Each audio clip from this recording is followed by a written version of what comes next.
Hello friends, എല്ലാവർക്കും good morning. അപ്പോൾ എല്ലാവർക്കും ഇന്നത്തെ ഒരു അത്യുഗ്രൻ വിശേഷത്തിലേക്ക് തന്നെ സ്വാഗതം. അങ്ങനെ നമ്മുടെ കിരണിനെയും കല്യാണിയെയുമാണ് കാണിക്കുന്നത്. ഗംഗാപ്രസാദിൻ്റെ അടുത്ത് പോയി ചോദിക്കുകയാണ്, ഓർമ്മയുണ്ടോടോ ഞങ്ങളെ? അങ്ങനെ മറക്കാൻ പറ്റുമോ സാറേ? മറക്കാൻ പറ്റില്ലെന്ന് എനിക്ക് നന്നായിട്ട് അറിയാം. എന്താടാ, ജയിൽ ചാടാനുള്ള നിന്റെ തന്ത്രമായിരുന്നോ ഈ അടി മേടിക്കല്? അല്ല സാറേ, ഒരിക്കലും അല്ല. അത് എനിക്ക് കിട്ടേണ്ട അടിയല്ല, ഇത് മനോഹറിന് കിട്ടേണ്ട അടിയാ. മനോഹറിൻ്റെ തലയ്ക്ക് സാറിൻ്റെ അങ്കിള് അടിക്കുകയായിരുന്നു. ആ സമയത്ത് ഞാൻ മനോഹറിനെ തള്ളി മാറ്റി കുറുകെ ചാടിയതാ. ആ അടിയാ എൻ്റെ തലക്കിട്ട് കൊണ്ടത്. നല്ല വേദനയുണ്ട് സാറേ. നീ ജയിലിൽ ചാടാനാണ് ഇതൊക്കെ ചെയ്യുന്നതെന്ന് എനിക്ക് നന്നായിട്ടറിയാം. എന്തായാലും നിന്റെ ജയിലിൽ ചാടാനുള്ള മോഹം നടക്കില്ല. ഞാൻ ജയിലിൽ ചാടിയാലും ഇനി ഒരിക്കലും കേരളത്തിൽ നിൽക്കില്ല സാറേ. ചെന്നൈയിലേക്ക് തന്നെ തിരിച്ചു പോകും. ഇനി കാർത്തികയോട് പൊരുതിയിട്ടോ സ്വത്തിനു വേണ്ടി ഫൈറ്റ് ചെയ്തിട്ടോ ഒന്നും ഒരു കാര്യമില്ലെന്ന് എനിക്ക് മനസ്സിലായി. അതുകൊണ്ട് തന്നെ ഞാനിനി എല്ലാം മാറ്റാൻ തീരുമാനിച്ചു സാറേ. ഇനി എനിക്ക് സ്വത്തുക്കളൊന്നും വേണ്ട, അവൾ ജീവിച്ചോട്ടെ. ഇനിയിപ്പോൾ ഞാനെന്തിനാ സ്വത്തിൻ്റെ പിന്നാലെ നടക്കുന്നത്? സ്വത്തിൻ്റെ പിന്നാലെ നടന്ന് ജീവിതം ജയിലിലും അവിടെ ഇവിടെയൊക്കെ ആയിട്ട് ഇങ്ങനെ തീർന്നു പോവുക. അതിനേക്കാൾ നല്ലത് സമാധാനത്തോടെയും സന്തോഷത്തോടെയും എവിടെയെങ്കിലും ജീവിച്ചാൽ പോരെ സാറേ എന്നൊക്കെ ഗംഗാപ്രസാദ് പറയാ. നീ പറയുന്നതൊക്കെ എന്തിനാണെന്നൊക്കെ ഞങ്ങൾക്ക് നന്നായിട്ടറിയാം. ഞങ്ങളുടെ സിമ്പതി പിടിച്ചു പറ്റണം. എന്നിട്ട് ഞങ്ങളുടെ മനസ്സലിയിച്ച് നിനക്ക് ഇവിടുന്ന് നൈസായിട്ട് പുറത്തു ചാടണം. അതിനല്ലേടാ? അയ്യോ, ഒരിക്കലും അല്ല സാറേ. അല്ല, നിന്നെ കാണാൻ ഒരു പെൺകുട്ടി വന്നു എന്ന് അറിഞ്ഞു. ആരാടാ അത്? അത് തരുണിമ, എൻ്റെ കസിനാ സാറേ. തരുണിമയാണോടാ സ്റ്റെഫി? ഈശ്വര, ഇനി ഇവൻ സ്റ്റെഫിയെ കണ്ടിട്ടാണോ അങ്ങനെ ചോദിക്കുന്നത്? സ്റ്റെഫിയെ എനിക്കറിയ പോലുമില്ല സാറേ. എന്നാലേ ഞങ്ങൾക്കറിയാം സ്റ്റെഫി ആരാണെന്ന് ഞങ്ങൾക്ക് നന്നായിട്ട് അറിയാം. അതുകൊണ്ട് തന്നെ നീ അവൾ ആരാണെന്ന് അറിയില്ലെന്ന് പറഞ്ഞാലും അത് വിശ്വസിക്കാൻ ഞങ്ങൾക്ക് ബുദ്ധിമുട്ടുണ്ട്. ഒരു കാര്യം ഞാൻ പറഞ്ഞേക്കാം. നീ എന്താ വിചാരിച്ചേ? ഇവിടെ നിന്ന് ഇറങ്ങിയാൽ നീ കാർത്തികയെ ശല്യപ്പെടുത്തുമെന്നും കാർത്തികയെ ഇല്ലാതാക്കുമെന്നൊക്കെ പറയുന്നുണ്ടല്ലോ. പക്ഷെ നടക്കില്ല. കാർത്തിക നല്ല സന്തോഷമായിട്ട് ജീവിക്കും. കുടുംബവും കുട്ടികളുമായിട്ട് സമാധാനത്തോടെ ജീവിക്കും. ജയിലിൽ ചാടി അവരെ വേദനിപ്പിക്കാനോ അവരെ ബുദ്ധിമുട്ടിക്കാനാണോ നിന്റെ ഉദ്ദേശമെങ്കിൽ പിന്നെ ഗംഗാപ്രസാദെ, നീ ജീവനോടെ ഇരിക്കില്ല. മലയാളികളുടെ ശക്തി എന്താണെന്ന് നീ മനസ്സിലാക്കിയതാണല്ലോ. എനിക്കറിയാം സാറേ. എന്നോട് ഒറ്റയ്ക്ക് പൊരുതിയാലും നിനക്കൊന്നും ജയിക്കാൻ പറ്റില്ല. ഒരു 10 പേര് ഒരുമിച്ച് വന്നാലും ഞാൻ നിന്നെ തോപ്പിച്ചിരിക്കും. മനസ്സിലായോടാ? ശരി സാറേ. പിന്നെ ജയിലിൽ ചാടാനാണ് നിന്റെ ഉദ്ദേശമെങ്കിൽ അത് നടക്കില്ല. അതിന് ഇവിടെ ഇഷ്ടം പോലെ ആൾക്കാരുണ്ട് നിനക്ക് ചുറ്റും. എന്തായാലും ബുദ്ധിപരമായിട്ടൊന്നും നീ ചിന്തിക്കണ്ട, മനസ്സിലായല്ലോ എന്നും പറഞ്ഞുകൊണ്ട് രണ്ടുപേരും കൂടെ പുറത്തേക്ക് ഇറങ്ങുക. ഈ സമയം പുറത്തു നിൽക്കുന്ന പോലീസുകാരനോട്, സാറേ അവനെ സൂക്ഷിച്ചോളണം, പക്ക ക്രിമിനൽ അവനെ ചാടുമെന്ന് പറഞ്ഞാൽ ചാടും. ജയിലിൽ ചാടാനുള്ള അവൻ്റെ അടവായിരുന്നോ ഇതൊന്നും അറിയില്ല. അങ്ങനെയൊന്നുമില്ല സാറേ, ഇത് ജയിലിൽ ചാടാനുള്ള അവൻ്റെ അടവല്ലായിരുന്നു. ഈ അടി മറ്റൊരാൾക്ക് കിട്ടേണ്ടതാ. ആ സമയത്ത് ആ അടിയിൽ നിന്നും അയാളെ രക്ഷിച്ച് ഇയാളെ ഇടയിലേക്ക് ചാടിയതാ. അതുകൊണ്ടാണ് ഞങ്ങൾ ഹോസ്പിറ്റലിൽ എത്തിച്ചത്. ഇല്ലെങ്കിൽ അവിടെ തന്നെ ഫസ്റ്റ് എയ്ഡ് ചെയ്തായിരുന്നു എന്നൊക്കെ പറഞ്ഞുകൊണ്ട് പോലീസുകാരനെ ഇങ്ങനെ ഉപദേശിക്കുക. ഈ സമയം എന്താണെങ്കിലും അവനെ വിശ്വസിക്കരുത്, കണ്ണും അടച്ച് വിശ്വസിക്കരുത്. പക്കാ ക്രിമിനലാണ് അവൻ. ഇവനെ പോലെയുള്ള ക്രിമിനലുകളൊക്കെ കാരണം ലോകത്ത് ജീവിക്കാൻ പറ്റാതിരിക്കുക. അതുകൊണ്ട് നന്നായിട്ടൊന്ന് സൂക്ഷിച്ചോണേ സാറേ. സൂക്ഷിച്ചേക്കാം എന്നും പറഞ്ഞുകൊണ്ട് പോലീസുകാരനും കിരണും സംസാരിച്ചിട്ട് അങ്ങ് പോവുക. അങ്ങനെ കിരണും കല്യാണിയും ഓഫീസിലെത്തി. അവിടെ എത്തിയതും നമ്മുടെ കിരൺ ഇങ്ങനെ ആലോചിക്കുക, കല്യാണി നിനക്ക് തോന്നുന്നുണ്ടോ ഗംഗാപ്രസാദ് മാറിയെന്ന്? ഒരിക്കലും ഇല്ല കിരണേട്ടാ, ഇതൊക്കെ അവൻ്റെ അടവാ. അവനെ പഠിച്ച പണി 18 നോക്കുക, നമ്മുടെയൊക്കെ മനസ്സ് പിടിച്ചെടുക്കാൻ. എന്തായാലും നമ്മൾ അവനെ വിശ്വസിച്ച് കഴിഞ്ഞാൽ പിന്നെ അവനെ സംശയിക്കില്ലല്ലോ. അങ്ങനെ സംശയിക്കാതെ ആവുമ്പോൾ അവൻ എന്ത് ചെയ്താലും നമ്മൾ ഓരോന്നൊക്കെ പറഞ്ഞ് അവനെ സപ്പോർട്ട് ചെയ്യും. അതിനു വേണ്ടിയുള്ള അവൻ്റെ അടവാണിത്. എന്തായാലും മനോഹർ പറഞ്ഞതിലും അപ്പോൾ കാര്യമുണ്ട്. അന്നവൻ കത്തിൽ എഴുതിയിട്ടുണ്ടായിരുന്നല്ലോ അവൻ്റെ ജീവിതം അപകടത്തിലാണെന്നും ഏത് നിമിഷവും അങ്കിൾ അവനെ കൊല്ലാമെന്നും. അത് സത്യമാണ്. അവനെ അങ്കിൾ അടിച്ചപ്പോഴാണ് ഗംഗാപ്രസാദ് അവനെ തള്ളി മാറ്റി ഇടയിൽ ചാടിയത്. ആ അടിച്ചടിയിൽ മണ്ട പൊളന്നു പോയെന്നാ തോന്നുന്നേ. സാരമില്ല, അവനത് കിട്ടേണ്ട ശിക്ഷ തന്നെയാ. കിരണേട്ടാ, അപ്പം മനോഹർ പറഞ്ഞതിലും കുറച്ചൊക്കെ നല്ല കാര്യമുണ്ട്. കാരണം മനോഹർ മാറിയെന്ന് പറഞ്ഞത് ശരിയാണ് കിരണേട്ടാ. അതുകൊണ്ട് തന്നെ ഇനി എന്തൊക്കെ ചെയ്താലും നമുക്കൊരു കാര്യം ചെയ്യാം. ഇനി അങ്ങോട്ട് മനോഹറിനെ അങ്ങ് വിശ്വസിച്ചേക്കാം കിരണേട്ടാ എന്നൊക്കെ പറയണം. അത് കേട്ടതും നമ്മുടെ കിരൺ ആലോചിക്കുക, അല്ല കിരണേട്ട, ഞാനൊരു കാര്യം പറയാൻ വിട്ടുപോയി. എന്താ കല്യാണി?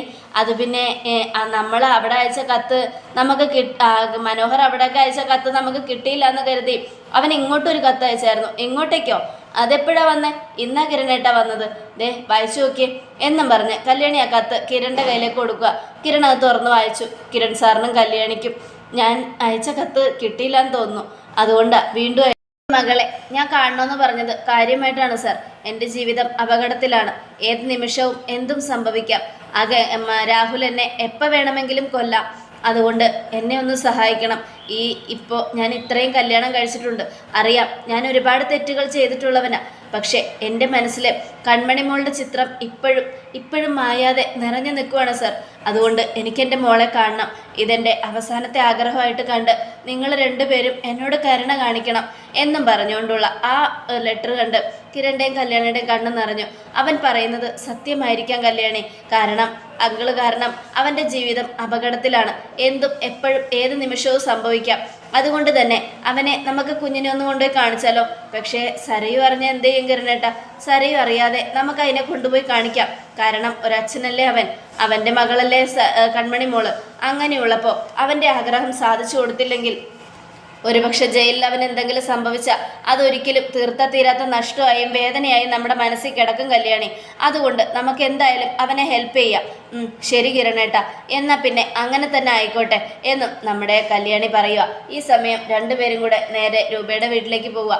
അവിടെ ചെന്നപ്പോൾ ശാരിയാണെങ്കിൽ കുഞ്ഞാവേം കളിപ്പിച്ചുകൊണ്ടിരിക്കുകയായിരുന്നു. അമ്മയുടെ ചക്കരമുത്തേ പൊന്നേ, ഈ കളിപ്പാട്ടമൊക്കെ അച്ഛൻ്റെ കുഞ്ഞിനെ ആരാ മേടിച്ചെന്നേ എന്നൊക്കെ പറഞ്ഞുകൊണ്ട് കളിപ്പിച്ചുകൊണ്ടിരിക്കുമ്പോൾ കിരണം കല്യാണം ദേ ഇത് ആരാ വരുന്നതെന്ന് നോക്കിയേ എന്നൊക്കെ പറഞ്ഞുകൊണ്ട് കാണിക്കുക. ആഹാ, മോള് നല്ല ഹാപ്പിയാണല്ലോ. എന്തൊക്കെയാ സംസാരിക്കുന്ന അമ്മമ്മയും മോളും കൂടി? ഞങ്ങളിങ്ങനെ ഓരോരോ കഥകളൊക്കെ പറഞ്ഞിരിക്കുമല്ലേ. ഇവളുള്ളത് എനിക്ക് പോകുന്നത്. ഇവളും കൂടി ഇല്ലായിരുന്നെങ്കിൽ ഞാനാകെ തകർന്നു പോയാനായിരുന്നു മോനെ. അതെന്തായാലും നന്നായി. ചെയ്ത തെറ്റുകളൊക്കെ ഓർത്ത് ഇപ്പം പശ്ചാത്താപിക്കേണ്ട സമയമാണ്. അതൊക്കെ ഞാൻ ഓർക്കുന്നുണ്ട് മോനെ. എന്തിനു വേണ്ടിയാ ഞാൻ ഇങ്ങനെയൊക്കെ തെറ്റ് ചെയ്തതെന്ന് ദിവസവും ഞാൻ ഓർക്കാറുണ്ട്. ഞാൻ ചെയ്ത തെറ്റുകളെല്ലാം എനിക്ക് മനസ്സിലായി. ഇനി ഒരിക്കലും ഒരാളോടും ഞാൻ തെറ്റ് ചെയ്യില്ല മോനെ. എല്ലാം എനിക്ക് ദൈവം മനസ്സിലാക്കി തന്നു. എല്ലാം കൊണ്ടും ഞാൻ ആകെ തകർന്നിരിക്കുക. ഇനി ഒരു തെറ്റിലേക്ക് ഞാൻ പോകില്ല മോനെ എന്നൊക്കെ ശാരി പറയുക. അങ്ങനെ പോകാതിരുന്ന സന്തോഷമായിട്ടും സമാധാനമായിട്ടും ജീവിക്കാം. ഇപ്പം തന്നെ സരയു കണ്ടില്ലേ എന്ത് രസമായിട്ടാ സന്തോഷമായിട്ട് അവൾ ജീവിക്കുന്നത്.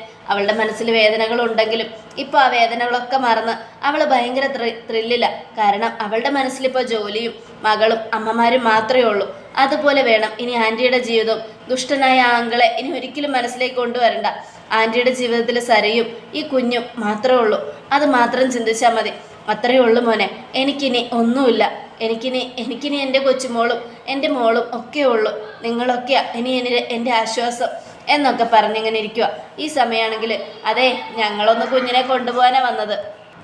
കുഞ്ഞിനെ ഒന്ന് പുറത്തേക്ക് കൊണ്ടുപോയാലോ എന്ന് ആലോചിക്കുക. അതിനെന്താ മോനെ, ഞാനും കൂടെ വരാം. ആൻറ്റി വരണ്ട. അതെന്താ മോനെ? അല്ല, കുഞ്ഞ് ഏതു നേരം ഇതിനകത്ത് തന്നെ അടഞ്ഞു കിടക്കുമല്ലേ. ഇവളെ കൊണ്ടുപോയി കുറച്ച് സ്ഥലത്തൊക്കെ ചുറ്റിക്കറങ്ങി അതിനുശേഷം കല്ലുമോനെ കൊണ്ടുപോയി കാണിക്കാമല്ലോ എന്ന് വിചാരിച്ചിട്ടാ. അത് ഞാൻ ചോദിക്കാൻ വിട്ടുപോയി. എന്താ കല്ലുമോനെ ഇങ്ങോട്ട് കൊണ്ടുവരാത്തത്? അത് പിന്നെ ആൻറ്റി, കല്ലുമോനെ ഇങ്ങോട്ട് കൊണ്ടുവരാൻ തിരക്കിനിടയിൽ പറ്റുന്നില്ല ആൻറ്റി. അതുകൊണ്ട് ആൻറ്റി എന്നൊക്കെ പറയുക നമ്മുടെ കല്യാണി. അത് കേട്ടതും എന്നാൽ പിന്നെ കുഴപ്പമില്ല. അല്ല ഞാനും കൂടെ വന്നിരുന്നെങ്കിൽ എനിക്ക് കുറച്ചിത്തിരി അത് വേണ്ട. അമ്മ അച്ഛനൊക്കെ ഇവിടെ ഉള്ളതല്ലേ, അവരെ കൊണ്ടുപോകാതെ ആൻറ്റിയെ മാത്രം കൊണ്ടുപോയാൽ എന്നാൽ പിന്നെ പോയിട്ട് വാ മക്കളെ, എനിക്ക് കുഴപ്പമൊന്നുമില്ല. കൺമണിമോളുടെ സന്തോഷമാണ് എനിക്ക് വലുത് എന്നും പറഞ്ഞുകൊണ്ട് കല്യാണിയുടെ കിരണിൻ്റെ കയ്യിലേക്ക് കുഞ്ഞിനെ കൊടുക്കുക. കിരൺ കുഞ്ഞിനെ എടുത്തിട്ട് ഇനി ഇവിടെ കുറച്ച് പുറലോകം കാണിച്ചിട്ട് കൊണ്ടുവരാം ആൻറ്റി എന്നും പറഞ്ഞുകൊണ്ട് പോവുകയാണ് രണ്ടുപേരും. ഇപ്പോഴാണ് ഒരാശ്വാസം. കുഞ്ഞുമായിട്ട് ജീവിക്കുമ്പോൾ മനസ്സിൻ്റെ എല്ലാ വേദനകളും മറന്നു പോവുക. ആ കുഞ്ഞില്ലായിരുന്നെങ്കിൽ ഇന്ന് ഞാൻ ഒരുപാട് വേദനിച്ചെന്നായിരുന്നു. ഒരു കാലത്ത് ആ ദുഷ്ടൻ്റെ വാക്ക് കേട്ട് ആ കുഞ്ഞിനെ ഞാൻ ഭിക്ഷക്കാരന് വരെ കൊടുക്കാൻ നോക്കിയതാ. എൻ്റെ ഈശ്വര, അതിന് കഴിയാതിരുന്നത് എൻ്റെ ഭാഗ്യം എന്നൊക്കെ പറഞ്ഞുകൊണ്ട് നമ്മുടെ ശാരി ഇങ്ങനെ ഓരോന്നാലോചിച്ചുകൊണ്ട് നിൽക്കുക. ഈ സമയം പിന്നീട് കാണിക്കുന്നത് നമ്മുടെ മനോഹറിനെയാണ്. മനോഹർ പുല്ലൊക്കെ വെട്ടിക്കൊണ്ടിരിക്കുക. അപ്പോഴേക്കും രാഹുലാണെങ്കിലും മനോഹറിനെ തുറച്ചു നോക്കുക. ഈ സമയം നമ്മുടെ വിക്രം പതുക്കെ അങ്ങോട്ട് ചെന്നിട്ട് വെള്ളം കുടിക്കുന്ന പോലെ മനോഹറിൻ്റെ അടുത്ത് നിന്നിട്ട് അതേ ചേട്ടാ, ഒരു കാര്യം ഞാൻ പറയാം. മര്യാദയ്ക്ക് അടങ്ങി ഒതുങ്ങി ഇത്തിരി ദൂരത്ത് നിന്നോ. അയാളെ ചേട്ടനെ തന്നെ നോക്കിക്കൊണ്ടിരിക്കുക. ഏത് നിമിഷവും വെട്ടി വീഴാം. കോടാലിയോ മമ്മട്ടിയോ അയാളുടെ കയ്യിലുണ്ടെങ്കിൽ അതുകൊണ്ട് വെട്ടി കീറും. അതുകൊണ്ട് സൂക്ഷിക്കണേ ചേട്ടാ. സാരമില്ലടാ, വെട്ടി അങ്ങ് കൊല്ലട്ടെ. അങ്ങനെയെങ്കിലും ഞാൻ ചെയ്ത പാപം തീരുവാണെങ്കിൽ അങ്ങ് തീർന്നോട്ടേടാ എന്നും പറയുക. അത് കേട്ടതും നമ്മുടെ വിക്രമാണെങ്കിൽ എൻ്റെ ചേട്ടൻ്റെ ഭ്രാന്താ. ഞാനൊരു കാര്യം പറയാം. ചേട്ടൻ ജീവിക്കണം, നന്നായിട്ട് ജീവിക്കണം, സന്തോഷത്തോടെ ജീവിക്കണം. മനസ്സുമാറി ജീവിക്കുമല്ലോ ചേട്ടൻ.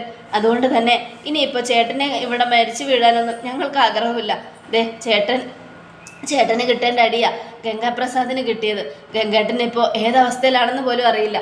അതുകൊണ്ട് സൂക്ഷിക്കണ ചേട്ടൻ. ഉണ്ടായിരുന്ന എന്തോ ഒരു സ്നേഹവും പരിചയവും മാത്രം ഉള്ളതുകൊണ്ടാണ് ഗംഗേട്ടൻ ചേട്ടനെ രക്ഷിച്ചത്. പക്ഷേ എപ്പോഴും ഞങ്ങൾക്ക് ഞങ്ങളുടെ കണ്ണ് ചേട്ടനരികിലേക്ക് എത്തിക്കാൻ പറ്റില്ല.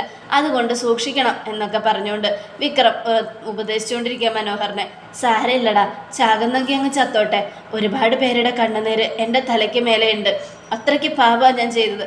നിനക്കറിയോ വിക്രം, എന്നെ സ്നേഹിക്കാൻ ഒരാളുണ്ടായിരുന്നെങ്കിൽ അത് ഞാൻ പറയട്ടെ, ഈ പെണ്ണുങ്ങളല്ല, അച്ഛൻ, അമ്മ, കൂടപ്പറപ്പുകൾ, അങ്ങനെ ആരെങ്കിലുമൊക്കെ ഉണ്ടായിരുന്നെങ്കിൽ, നിൻ്റെ അച്ഛനെ പോലെ എന്നെ ഒരാൾ സ്നേഹിച്ചിരുന്നെങ്കിൽ, ഒരച്ഛൻ എന്നെ ഉള്ളം കൈ കൊണ്ട് നടന്നിരുന്നെങ്കിൽ ഉറപ്പായിട്ടും ഞാൻ ഇങ്ങനെയൊന്നും ആവില്ലായിരുന്നടാ. ഒരു പെൺകുട്ടികളെയും ഞാൻ ചതിക്കില്ലായിരുന്നു. എൻ്റെ തലവിധിയാണ്. ദൈവം എന്നെ ശപിച്ച ഭൂമിയിലേക്ക് പറഞ്ഞു വിട്ടത്. പക്ഷേ ആ ശാപം ഞാൻ പല പെൺകുട്ടികളെയും ചതിച്ചു. ആ ശാപം ഞാൻ ഇരട്ടിയായി വീണ്ടും മേടിച്ചു. ആ ശാപത്തിൻ്റെ മോക്ഷം മരണമാണെങ്കിൽ അയാൾ എന്നെ വെട്ടിക്കീറിക്കോട്ടെ, എനിക്കതിൽ ഒരു പ്രശ്നമില്ല എന്നൊക്കെ പറഞ്ഞുകൊണ്ടിരിക്കുമ്പോൾ വിക്രം മനോഹറിനെ തന്നെ നോക്കുക. ഇതെന്തൊരു ജന്മം എന്ന് ആലോചിച്ചുകൊണ്ട് അപ്പോഴേക്കും പോലീസുകാരൻ, എടാ നിന്നെ കാണാൻ ഒരാൾ വന്നിട്ടുണ്ട്. അത് കേട്ടതും എന്നെ കാണാൻ ഒരാളോ? ആരാ സാറേ? അവനറിയാം സാറേ, അവനെ കാണാൻ ഈ ലോകത്ത് ആരുമില്ല എന്ന്. അതുകൊണ്ടാണ് അവൻ അത്ഭുതത്തോടെ ചോദിക്കുന്നത് അവനെ കാണാൻ വന്നത് ആരായിരിക്കുമെന്ന്. എടാ, നിന്റെ ഭാര്യമാരിൽ ആരെങ്കിലും ഒരുത്തിയായിരിക്കും. പോടാ, നിന്നെ ശപിക്കാൻ വന്നതായിരിക്കും. പോയി കണ്ടിട്ട് വാ. അല്ല സാറേ, അവനെ കാണാൻ വന്നത് ആരാ? അത് ആരാണെങ്കിലും നിനക്കെന്താടാ? നീ നിന്റെ ജോലി നോക്കി മര്യാദയ്ക്ക് അടങ്ങി ഒതുങ്ങി നിൽക്ക്. അവനെ അടിക്കാനോ കൊല്ലാനോ ആണ് നിന്റെ ഉദ്ദേശമെങ്കിൽ രാഹുലെ, പിന്നെ നീ ഈ ജയിലിലായിരിക്കില്ല. നിന്നെ 2 പൂട്ടിട്ട സെല്ലിൽ കൊണ്ട് കടത്തും, മനസ്സിലായല്ലോ? അത് കേട്ടതും, സാറെന്നെ എവിടെ കൊണ്ട് കടത്തിയാലും അവനെ എൻ്റെ മുന്നിൽ കണ്ട ഉറപ്പായിട്ടും ഞാൻ വെട്ടും. അത്രയ്ക്ക് ദേഷ്യം എൻ്റെ മനസ്സിലുണ്ട് സാറേ, അത്രയ്ക്ക് ദണ്ണമുണ്ട് സാറേ. എൻ്റെ മോളുടെ ജീവിതം നശിപ്പിച്ചവനാ. അപ്പം പിന്നെ അവനെ ഞാൻ കൊല്ലണ്ടേ? അവനെ കൊന്നിട്ടെങ്കിലും എൻ്റെ മോൾക്ക് ഞാൻ സമാധാനം നേടി കൊടുക്കണ്ടേ സാറേ? നീ അത് വിധിക്കണ്ട. അത് വിധിക്കാൻ ഇവിടെ കേസും നിയമമൊക്കെ ഉണ്ട്. അതുകൊണ്ട് കൂടുതലൊന്നും പറയാതെ ചിന്തിക്കാതെ ജോലി ചെയ്യാൻ നോക്ക് എന്നും പറഞ്ഞുകൊണ്ട് പോലീസുകാരൻ രാഹുലിനെ ഭീഷണിപ്പെടുത്തടാ, പോയി കണ്ടേച്ചു വാടാ. അത് കേട്ടതും മനോഹർ അങ്ങ് പോവുക. ഈ സമയം രാഹുൽ വിക്രത്തിനോട്, അവനെ കാണാൻ ആര് വരാനാ? ഏതെങ്കിലും ഒരുത്തി വന്ന് പ്രാഗിട്ട് പോവും, അത്രയേ ഉള്ളൂ. അതൊന്നും ഓർത്ത് നമ്മൾ ടെൻഷൻ അടിക്കണ്ട എന്നൊക്കെ പറഞ്ഞുകൊണ്ട് ഇങ്ങനെ ഇരിക്കുക. ഈ സമയമാണെങ്കിൽ മനോഹർ അങ്ങോട്ട് ചെല്ലുക. അപ്പോൾ കിരണും കല്യാണിയും കൺമണി മോളെയും കൊണ്ട് നിൽക്കുന്നത് കണ്ട് മനോഹറിന് സന്തോഷമായി. സന്തോഷം കൊണ്ട് കണ്ണിൽ നിന്നും കണ്ണുനീര് കുടുകുടാന്ന് ഒഴുകുക. ഈ സമയം കൺമണി മോള് മനോഹറിനെ കണ്ടതും ചിരിക്കുക. സന്തോഷമായി, തൃപ്തിയായി. എൻ്റെ കത്തുകൾ കിട്ടിയാലും നിങ്ങൾ ഈ കുഞ്ഞിനെ ഇങ്ങോട്ട് കൊണ്ടുവരില്ല എന്ന് ഞാൻ കരുതിയത്. പക്ഷേ എനിക്കിപ്പോൾ ഒരുപാട് സന്തോഷമുണ്ട്. ഞാനിപ്പോൾ ഭയങ്കര സന്തോഷത്തിലാണ്. കാരണം ഈ കുഞ്ഞിനെ എനിക്കൊന്ന് കാണാൻ പറ്റിയല്ലോ. ഞാൻ പറഞ്ഞത് സത്യം കിരൺ സാറേ. എൻ്റെ മനസ്സ് മുഴുവനും, എൻ്റെ മനസ്സ് നിറയെയും എൻ്റെ കൺമണി മോള് മാത്രമുള്ളത്. ശരിയാണ്, ഞാൻ ഒരുപാട് തെറ്റുകൾ ചെയ്തിട്ടുണ്ടായിരിക്കാം. പക്ഷേ ഞാൻ ചെയ്ത തെറ്റുകളെല്ലാം തെറ്റായിരുന്നു എന്ന് തിരുത്തി ജീവിക്കാൻ ശ്രമിക്കുമോ ഞാനിപ്പോൾ. എന്തായാലും എനിക്കിപ്പോൾ ഒരേ ഒരു ലക്ഷ്യം മാത്രമേ ഉള്ളൂ, എൻ്റെ മോളുടെ ജീവിതം നല്ല നിലയിലാവണം. എടാ, നീ പറഞ്ഞതിൽ സത്യമുണ്ടെന്ന് ഞങ്ങൾക്ക് മനസ്സിലായതുകൊണ്ടാണ് കുഞ്ഞിനെ കൊണ്ട് ഇങ്ങോട്ട് വന്നത്. ഗംഗാപ്രസാദിനെ തലക്കടിയേറ്റ് അവിടെ കിടക്കുന്നുണ്ടല്ലോ, അവനെ ഞങ്ങൾ പോയി കണ്ടായിരുന്നു സാറേ. അവനെ സൂക്ഷിക്കണം. പല പ്രാവശ്യം ഇവിടെ നിന്നും ചാടി സാറിനെയും കല്യാണിയും അപകടപ്പെടുത്താൻ അവൻ ശ്രമിക്കുമായിരുന്നു. ഇതൊരു നാടകം കളിയാണോ എന്നറിയില്ല. എന്തായാലും സാറും കല്യാണിയും സൂക്ഷിക്കണം. ഞങ്ങൾക്ക് പേടിയൊന്നുമില്ല. എന്തായാലും അവൻ എന്ത് ചെയ്താലും, പഠിച്ച പണി 18 നോക്കിയാലും ഞങ്ങളെ ഒന്നും ചെയ്യാൻ അവന് കഴിയില്ല. അങ്ങനെ അവൻ ചെയ്ത അവൻ ജീവനോടെ ഇവിടുന്ന് പോകത്തുമില്ല. അതുകൊണ്ട് ഞങ്ങൾക്ക് അവനെ പേടിക്കേണ്ട ആവശ്യമൊന്നുമില്ല. പിന്നെ നിന്റെ കാര്യം, നീ പറയുന്നതൊക്കെ ആത്മാർത്ഥമായിട്ടാണോന്നൊന്നും ഞങ്ങൾക്കറിയില്ല. പിന്നെ ഈ കുഞ്ഞിനെ കാണിക്കേണ്ട കടമ ഞങ്ങൾക്കുണ്ട്. സാറ് എന്നെ വിശ്വസിച്ചില്ലെങ്കിലും കുഴപ്പമില്ല. ഞാനിനിയിപ്പോൾ ഇവിടെ നിന്ന് ഇറങ്ങാനാകുമ്പോഴത്തേക്കും കുറേ വർഷങ്ങളാവും സാറേ. അങ്ങനെ വർഷങ്ങൾ കടന്നു കഴിയുമ്പോൾ എനിക്ക് വയസ്സായി കഴിഞ്ഞാൽ ഞാൻ പുറത്തിറങ്ങുള്ളൂ. അങ്ങനെ പുറത്തിറങ്ങിയിട്ട് എന്ത് ചെയ്യാനാ സാറേ ഞാൻ? പിന്നെ ആ നേരത്തെ എൻ്റെ കുഞ്ഞിൻ്റെ കല്യാണമൊക്കെ കഴിഞ്ഞിട്ടുണ്ടാവും. ആ സമയത്തും കുഞ്ഞിനെ എനിക്കൊന്ന് കണ്ടാൽ മതി. വേറെ ഒന്നുമില്ല സാറേ, എനിക്ക് വേറെ ആഗ്രഹങ്ങളൊന്നുമില്ല. ഇവിടെ എന്നും കാണണം. നിനക്കിവിടെ എന്നും കണ്ടുകൊണ്ടിരിക്കുകയായിരുന്നു. ഇനിയിപ്പോൾ കൊച്ചു വലുതായാലൊന്നും കൊണ്ടുവരാൻ പറ്റില്ല. കാരണം അങ്ങനെ കൊണ്ടുവന്ന സരയുവിനോട് ഇവള് പറഞ്ഞു കൊടുക്കില്ലേ ഇങ്ങോട്ടാ വന്നേന്ന്? അങ്ങനെ പറഞ്ഞു കൊടുത്താൽ അത് പ്രശ്നമല്ലേ? അതുകൊണ്ട് ഇടയ്ക്കിടയ്ക്കൊന്നും കൊണ്ടുവരാൻ പറ്റില്ല. പിന്നെ സരയുവാണെങ്കിൽ നിന്നെ കൊല്ലാനുള്ള ദേഷ്യത്തിൽ നടക്കുക, അതെനിക്കറിയാം.